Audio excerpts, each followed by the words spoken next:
Welcome back to Threaquarters, or welcome if it's your first time. Thank you all for being here. My name's Jenny. This is my channel, and this is a place where we talk about cross-stitch, quilting, and books.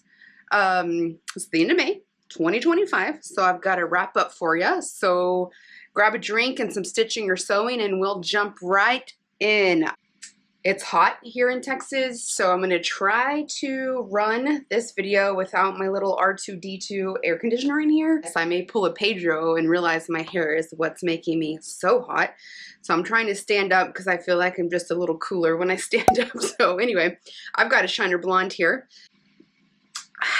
It's the best. It's my favorite. So it's been a really quick month. I was talking to some friends the other day, and I said to them, May feels like December except for it's hot and there's no gifts at the end. So May is Wendell's birth month, and he's a Cinco de Mayo baby, and he turned 12 this month. So we always have a fun time. Not really. He has a fun time because he gets more snacks and stuff. It's just another day for us. We just give him more snacks and belly rubs. So that's really good when we remember that day. And let's see, we also went to see Alton Brown, which he is one of my favorite. He's on the Food Network, I think. I would call him like a food scientist, but he went to school and studied film. But my classical training is in meat and food science. So anyway, it's a whole nerdy thing. Jack got me tickets for Christmas and kind of forgot about it and then snuck up on us. So that was a fun surprise. So we had a night out there. He's great. He does a really good job breaking some nerdy stuff down. I don't know if you ever have the opportunity in your town, go check him out. Very entertaining. So also last night we had our first rattlesnake kill of the season, which, you know, that's kind of part of living out here. It's no big deal. But when your phone rings and you hear, hey, bring me a shovel, you know, put your shoes on and go get the shovel, because that means that's not a drill. And by we, I 1000% mean Jack killed that rattlesnake, not me. Don't worry, I'm not going to show a picture or anything, but 'tis the season. Hopefully it's good luck for some rain, because we sure need it. I just wanted to mention a little update on my Discord. I revamped it. It's now being called Knots and Plots, and I just think that kind of better represents what goes on over there. We talk about anything sewing, quilting, stitching related, mostly stitching, and then of course books. Sir, can I help you? Okay, Pepper Dog's here. So anyway, if you want to head over, that's cool. There's a link down below. Again, Knots and Plots. And you can keep up too on Instagram. My handle is @thequiltjunkie. That's kind of where I post kind of the day-to-day. I started the Discord because I'm so tired on Instagram. All I see is ads and pictures of scantily clad women that I don't care to see. I don't see anything that I want to see, and I just get so frustrated. Then, like I said, there's a link down below to Knots and Plots. Come join us. So I think with that, let's just jump into cross stitch. And then if you don't want to be around for quilting / sewing and books, you can see yourself out at any exit along the way. I'll try to timestamp it if I remember. So for cross stitch, let's just get into FFOs, which I have 0, but I do have very, very, very, very, very impressive, in my opinion, progress on my Aunt Kay's mother's tree. If you were here last time, you know this is kind of my focus this month, and I would like to report we are up to 66%. We've got our first name in there. This is a lavender and lace pattern. So the pattern comes with the tree, and then it comes with the letters and numbers, so you can customize it to your own lineage. This is the second time I've made this. I made one for my mom, so most of it was the same. And now I'm just adding in my Aunt Kay's details. This is stitched on the 32 count Atomic Ranch Winter Mint that I got from the Golden Needle in New Braunfels, Texas. So I love 32 count Lugana. It's nice and tight. Threads lay well. I stitched 2/2, so that's where we are here. And if everything goes as planned, I'm going to see my Aunt Kay in July. So if I could just knock out the other 33.9% of this, that'd be cool. I also did some beetles stitching. I did Beetles Mania, and I thought I was going to get a few more projects out. I ended up only getting into Strawberry Fields Forever by Blackbird Designs. This is up to 76.5%, and I can't even believe it. Like, who even am I? So this is where we are.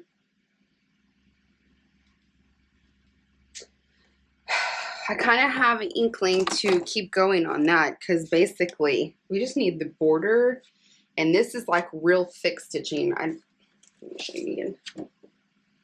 This like little wall down there, and I feel like once I get in a groove I can just keep it going, but that's real close. So I kind of feel like if I put it up, I kind of feel like I'm a quitter because it got so far. But this is where all my other Beetles projects live, in a Tiger Lily portfolio that I made out of some Tula Pink fabric. I love portfolios because they hold many, many projects. So when you pull it out of your project library and you're like, oh, I kind of want to work on that, but then you're like, oh no, I don't. You already have multiple options. So love that. I would not say this pattern for this keeper is beginner friendly, but it's definitely something to work toward. It's doable, and again, like I've talked about before, Tiger Lily has a YouTube video that you get access to when you pay for the pattern, which is a lifesaver. 5 stars, would recommend. You can do it. You just start somewhere, go slow. Number one sewing advice that I have is turn your needle speed down. If you have cruise control like I do on my sewing machine, turn it down. You don't need a speeding ticket in your sewing room. Or if you don't have cruise control, maybe put a block under your pedal or something so you don't lose control. I think that is very important, is to get the hang of things, and then anytime you're doing something complicated, just slow down and you will have a better chance getting there, in my opinion. And I'm self-taught for the most part, so I feel like I wish I would have slowed down earlier, and then I wouldn't have been so many obscene words that the walls of my sewing room can hear. You know, live and learn. So the next one is the one that I stitched as a memorial piece to my puppy dog that we lost last year, Sonny. This is a long dog sampler. I call it a medium dog sampler because it's not one of their big ones. But I put in some stitches and got this up to 41%. I worked mostly in the middle here on this orange motif. This is being stitched on 32 count Atomic Ranch. Shocking. This is called Weathered Stone. And then this is Dinky Dye's Charcoal is the gray, and the orange is Almond M&M's.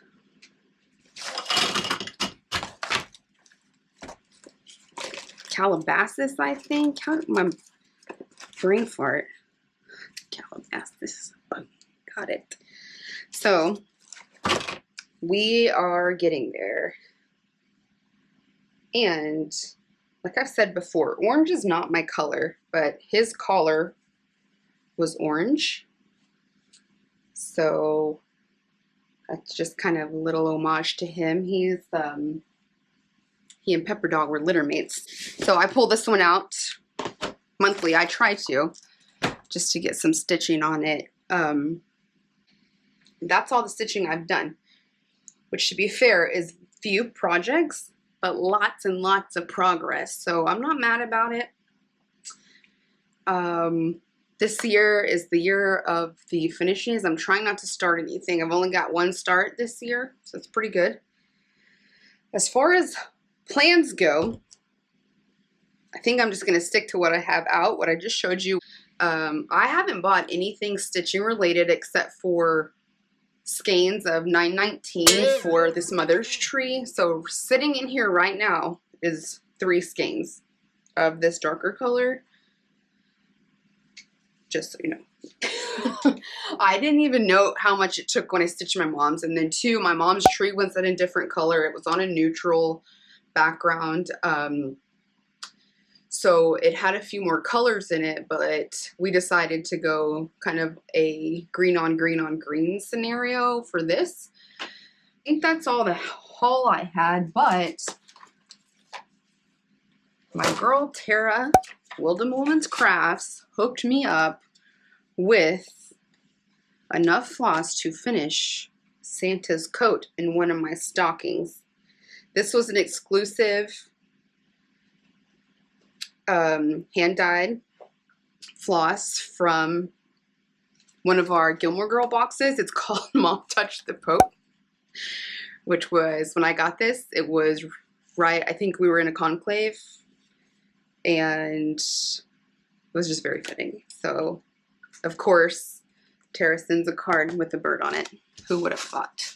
Who would have thunk it? So I had several commissions, which I don't really like sharing because I like to wait, because if they're a gift or whatever, they're going to be a surprise. So I don't like to share them until I either A, get permission, or B, know that they are cleared to go. And I don't have any quilts like that, but I do have a little journal cover that I made for one of my favorite littles, and it goes on a composition book. I'll pop in a picture here because it was her birthday and she's already got it. She's probably already drawn in it. So I just made her a cover for a composition book, and then I made a bookmark / pin holder for the front that's elastic, and then I made a pin pouch for her to keep pins and pencils and stuff in.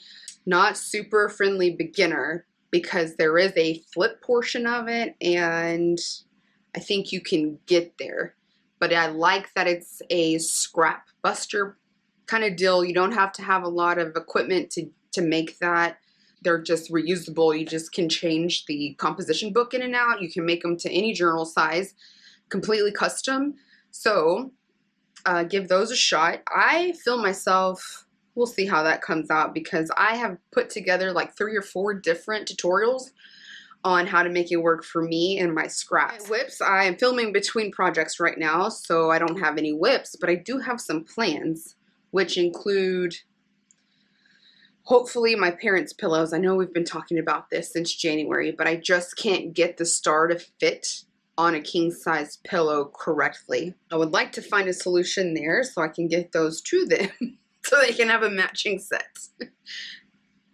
So we'll see. But then I have a second, third, or fourth cousin. I don't know. Her grandma and my mom are cousins, so whatever. But she's going to college, and she asked me to make a quilt for her dorm room, which I'm very excited to do. We put a poll up on my Instagram and had everybody vote, and so that's what we're going to make. I'm having one snag. I ordered fabric for that 2 weeks ago, and I'm having trouble getting it. The shop is not doing great about fulfilling orders. I'm kind of stuck. If it was any other just regular fabric that it wasn't specific to a university, I would have already canceled my order, written a review, and then bolted. All I know is that you said 3 to 5 business days, and it's we're at like 12 business days right now, which I understand a holiday too, but like don't say it if you can't commit to it. That's so frustrating because you're just delaying my stuff. And then two, don't lie to me. It is what it is, but I'm going to give them another week before I maybe pivot because I want to get her that before she goes to school. And then I have 2 baby quilts that I hope to start. Those are my plans. We'll see. Okay. I have a, it's not really haul because I didn't buy this because the only haul that I have is not even haul because it's not here yet. But I was cleaning out my closet inside and I found some quilting stuff that is new to me because it was kind of hiding out. This is called 100 paper piece quilt blocks. I like paper piecing. It's slower, but it is so much more accurate. It's worth it, especially if you get some kind of, you know, kind of tougher blocks to make. This was also in here. This is called Arctic Feathers by Elizabeth Hartman. Her designs are killer, especially for beginners.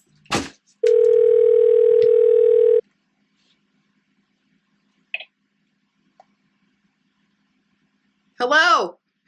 Oh my god! I'm filming a FlossTube, dude. Say hi. FlossTube, hello. I'm here to crash your party. Okay, so I think that's really all the quote haul I got. And it's not really haul, it's just kind of like resurfaced. And again, as far as plans go, it's all going to be those 2 baby quilts, pillow, and maybe if I get the fabric from that one store to start my cousin's quilt. We'll just see. I don't know. I just have a lot of feelings about that right now. But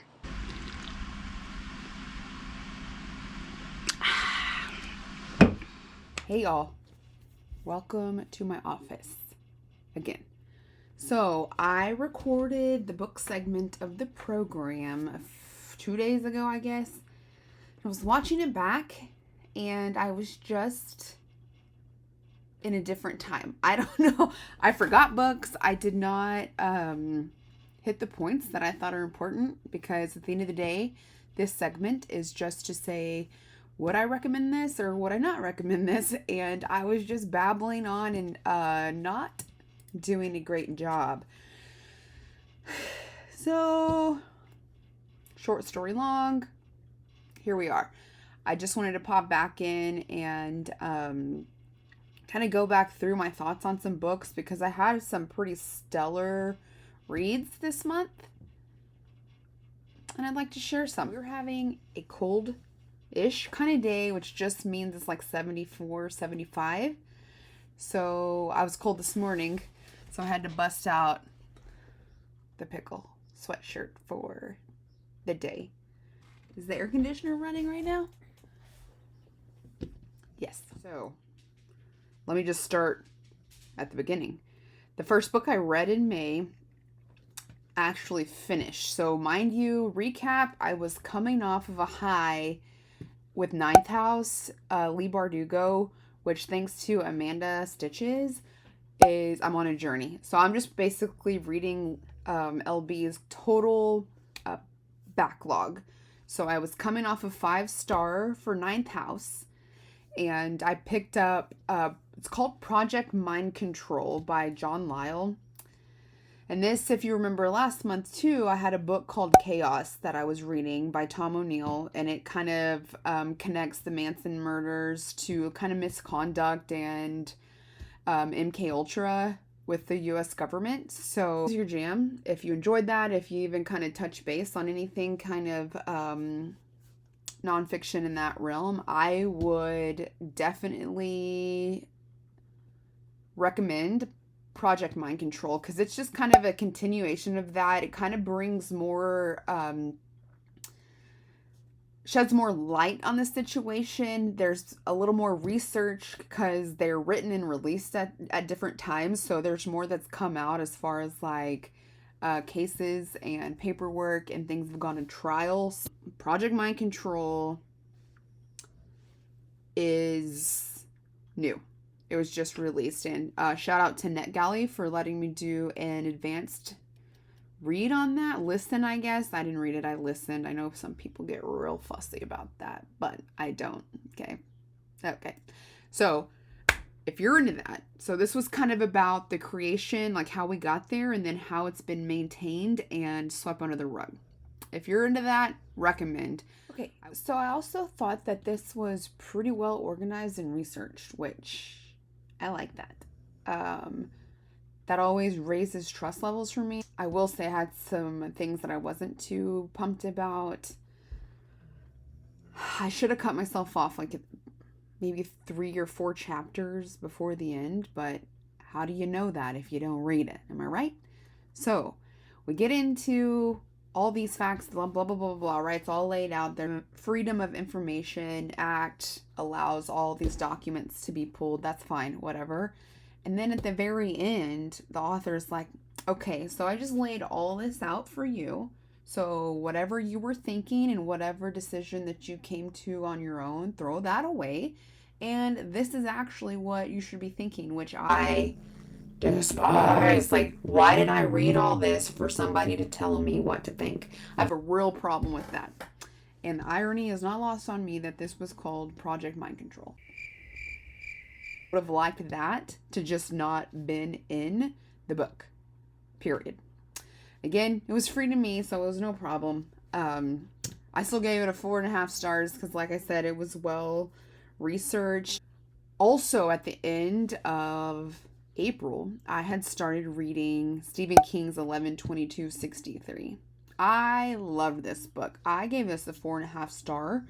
I was on a journey. I have also been talking to Beth and Amanda Stitches and Beth's whole ass Discord, and keeping up with Kristen Madd's Patreon, which this was read in their Patreon. Getting in touch with Amanda on the Discord and seeing what she recommends, because Beth's given me a few, and then Beth went live the other day too, and we kind of talked about it there. So I think that I'll put another Stephen King on my to be read list.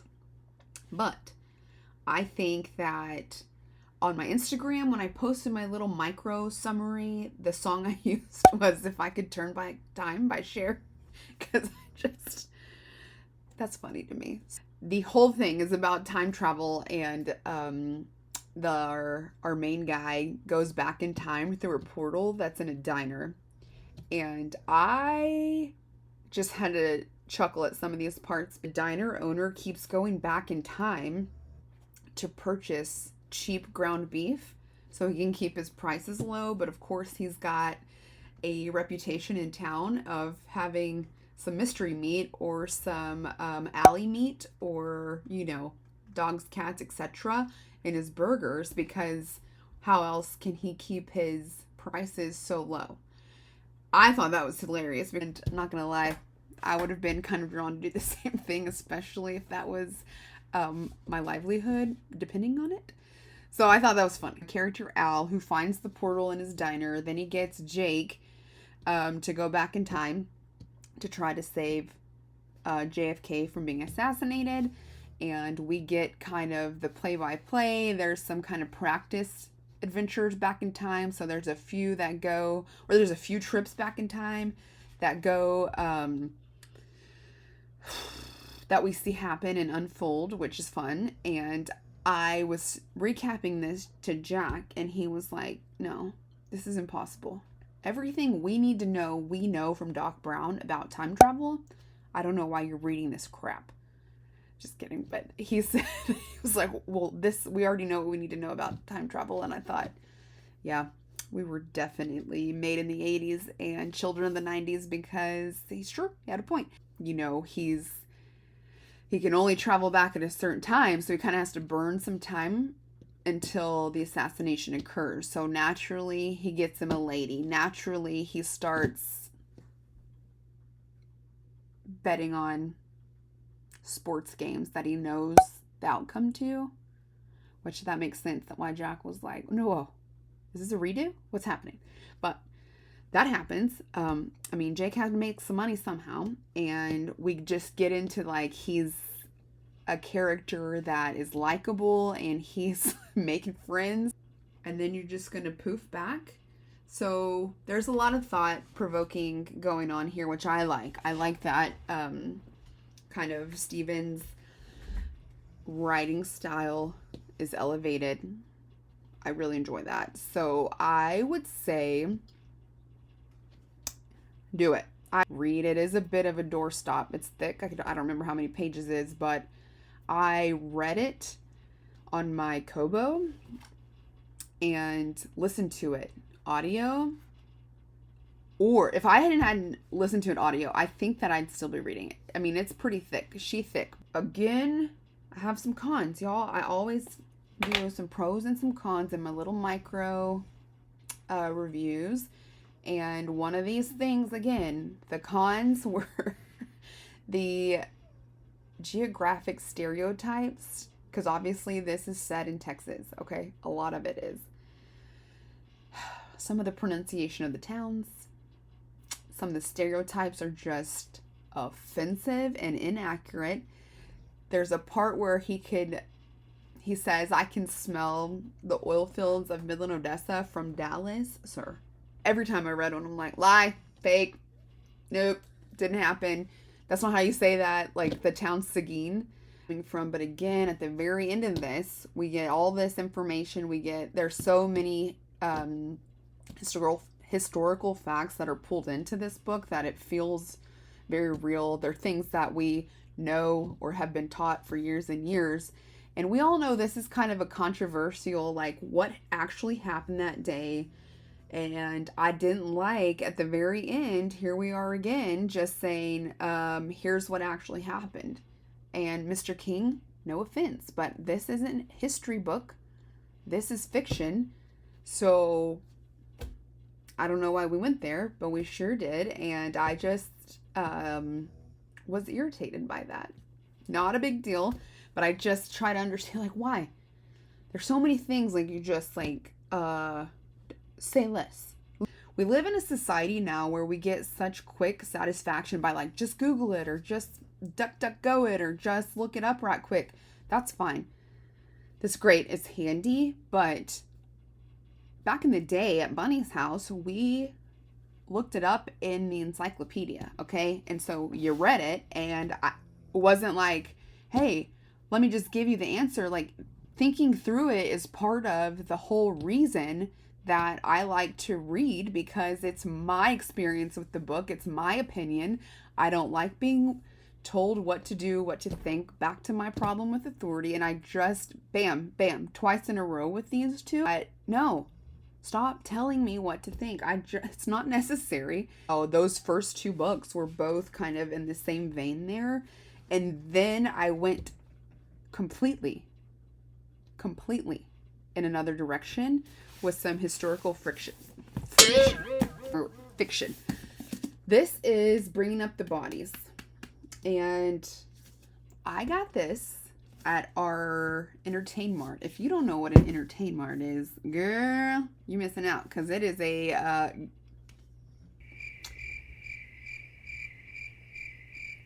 it's a ghetto Hastings, if I'm being honest. I don't know if y'all remember Hastings, but our Hastings got shut down and then turned into Entertain Mart. Literally, the same signs are hanging in the store. They have the same shelving. They have the same layout, same everything. The only thing that's different is probably the big sign on the outside of the building. That's it. It's a little bit ghetto too, because the pigeons like to live in the sign that's hanging on the building. And so every time you go in, you are, gambling. So this was in there, and it was a blind date with the book. I think I have a picture. If I do, I'll pop it in. But it just had kind of what the book was about. It's good reading. It's Goodreads score.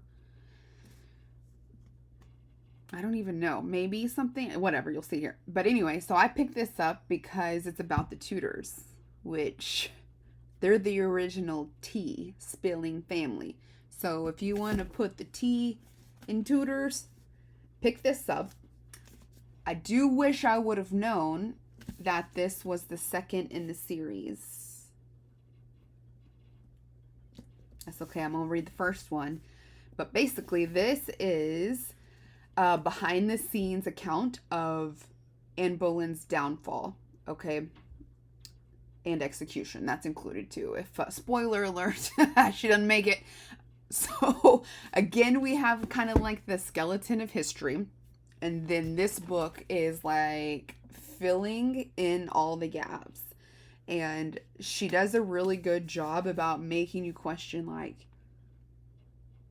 is this true? Is this fact or fiction? To me, it doesn't matter because I'm there for it. We know how it ended. And I think this is very interesting. 2012 is what I have as whenever we first came out. This was $28 in 2012. Man. Whatever. I paid $9 for it. And it may have been free because I buy two, get one. I don't know. This is from the perspective mostly of Thomas Cromwell, which was Henry VIII's right-hand man. I like to call him Tom Crom because in the next book I'll show you, we have a character who was Tom Crom's predecessor named Thomas Wolsey. So you got to kind of keep them separate. You don't. I did because there's quite a bit of overlap. There's a lot of Henrys and a lot of Thomases. So at least the ladies all had different names. So this book takes you into his world and how he was trying to keep the peace between Anne Boleyn and all the shit show that was going down. This feels like the real English housewives of 1535. It's pretty insane how fresh this feels considering the time that it happened in. And then too, I'm just thinking, let's bring jousting back. Who's with me? Where the men be men, okay? Football is no longer, like, they're getting thrown out all the time because of they may or may not have a concussion. Let's bring jousting back. I will go to that. I would travel many miles to see a real jousting exchange, as long as the horses don't get injured. I think we can all agree with that. Okay. The writing style is a little different, but I read this at night, so it was fine. It was nice to go to sleep, too.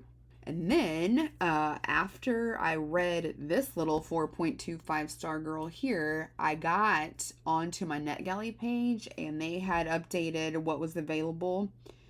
And thanks to NetGalley and RB Media, I got something called The Cardinal by Alison Weir.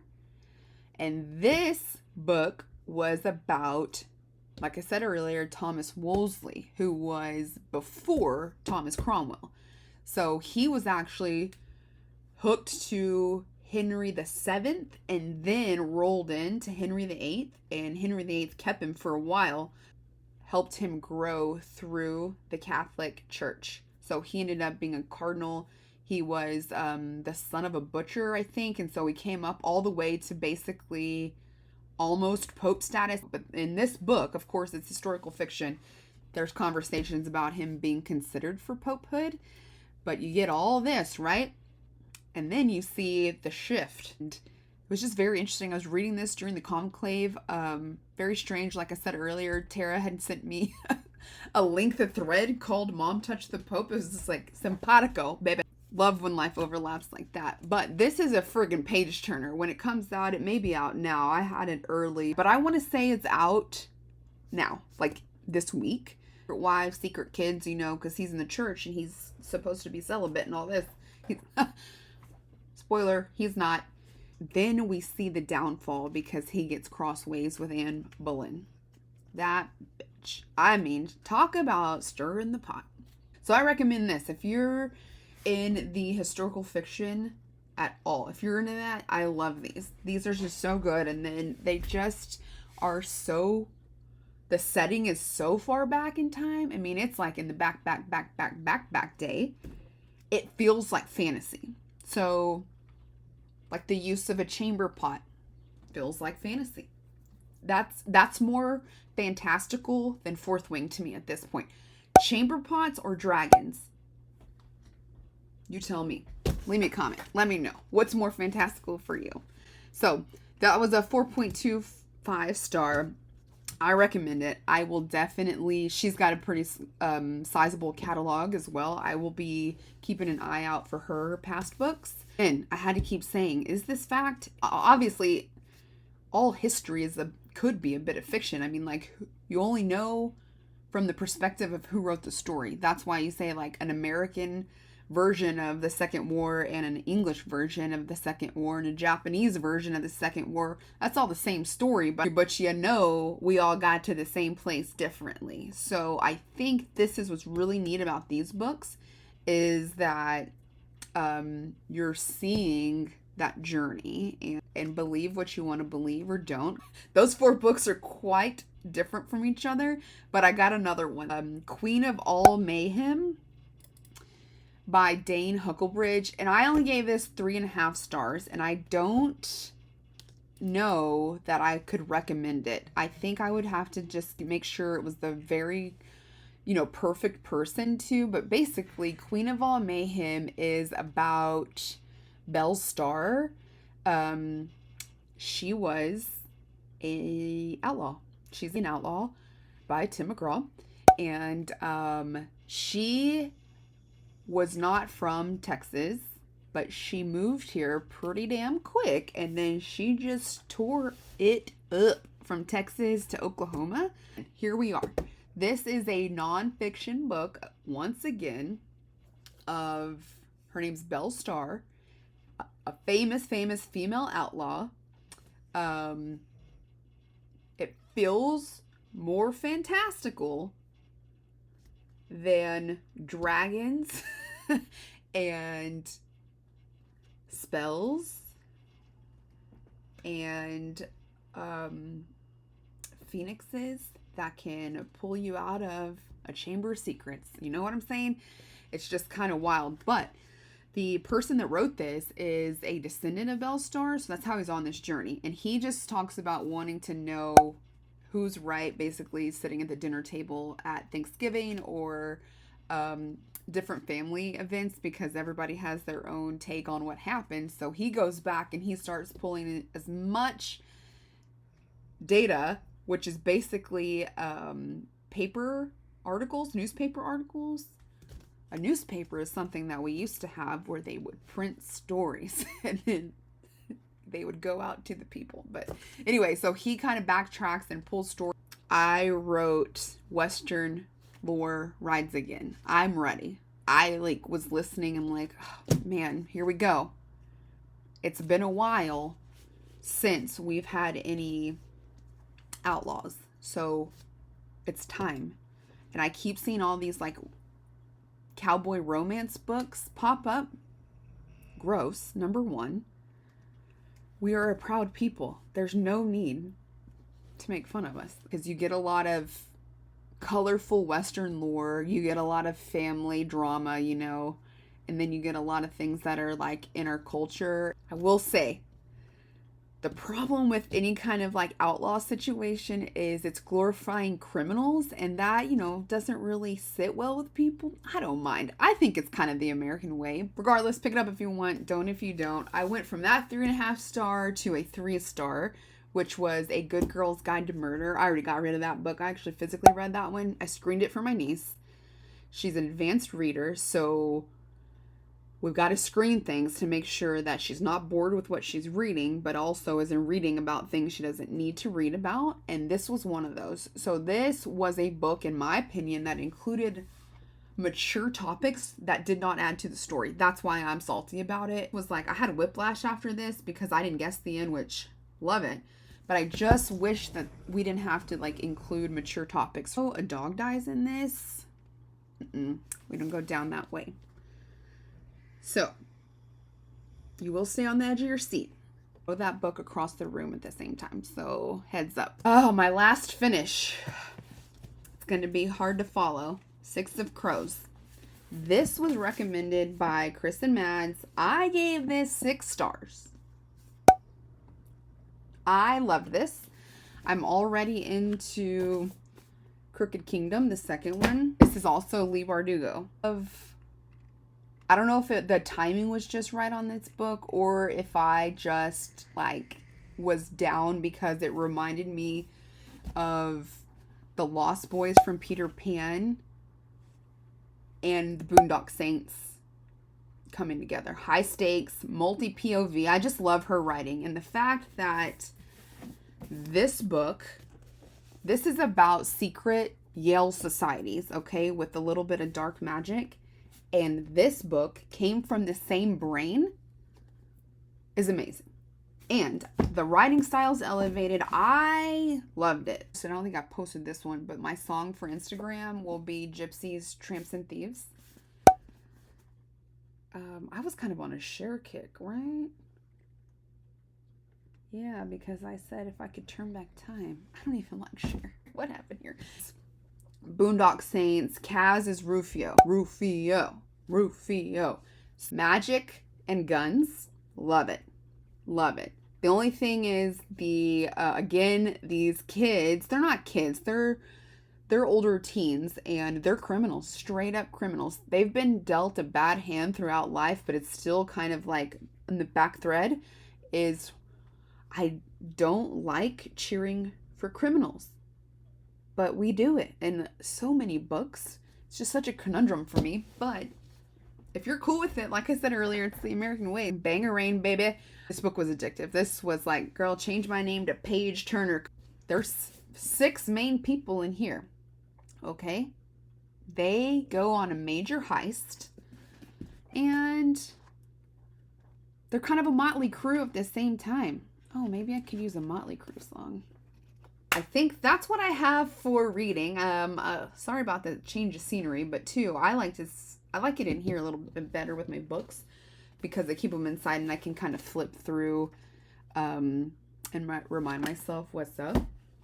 So as far as my plans for reading, this Crooked Kingdom, this Hellbent again. So these are both book 2, different series, same writer. Then I accidentally, due to the lame book club podcast, got myself involved in Silver Elite, reading this on my Kobo. Hellbent, I'll probably finish this weekend and then have to re-listen to it. It is a bit of a departure from Ninth House, just because I feel like there's so much more coming at me in this book. Maybe a little faster? I'm not really sure, but I've had to listen and rewind much more than I have in the last time. Then, once I finish those, we're going to slide into the Shadow and Bone trilogy over in the Discord if you want to join. If you can just join if whatever. Like I said, the Discord's here because Instagram and Facebook piss me right off. I'm tired of seeing the ads and the ass over there, so I just created a space for the rest of us normal folk. I guess that's all I have. I hope everybody's rocking and rolling right into the summer, and let me know what you're reading. Let me know what you're working on, and just go make something cool. Bye.